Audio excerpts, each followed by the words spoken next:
सबको शहरियत मिल जाएगी सिवाय मुसलमान के। ये काम बीजेपी भारत में करना चाहती है, मगर ये CAA मजहब की बुनियाद पर बनाया गया।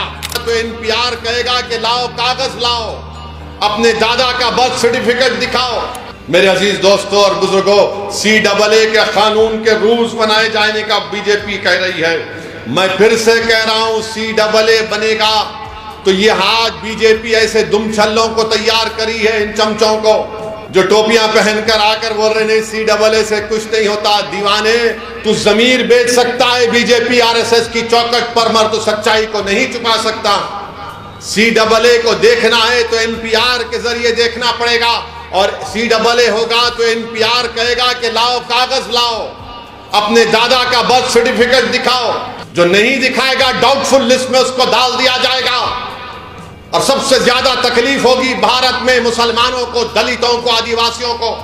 कोई भी जाकर NPR NRC के जरिए कहेगा कि असदुद्दीन ओवैसी या फुला जिसका नाम मुसलमान होगा, ये डाउटफुल है। बर्डन ऑफ प्रूफ आप पर गिरा दिया जाएगा। ये काम बीजेपी भारत में करना चाहती है। और ये लोग कहते नहीं कुछ नहीं होगा। अरे हम जानते हैं, CAA को NPR NRC के सामने रखकर देखना पड़ेगा। मैं भारत के मुसलमानों से अपील कर रहा हूं, देखो इन बातों को।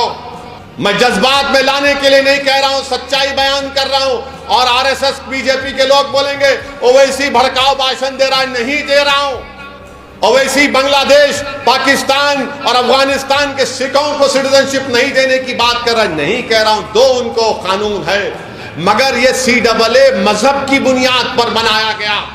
सबको शहरियत मिल जाएगी सिवाय मुसलमान के। इसीलिए मैं कह रहा हूं आपको चौकन्ना रहना पड़ेगा।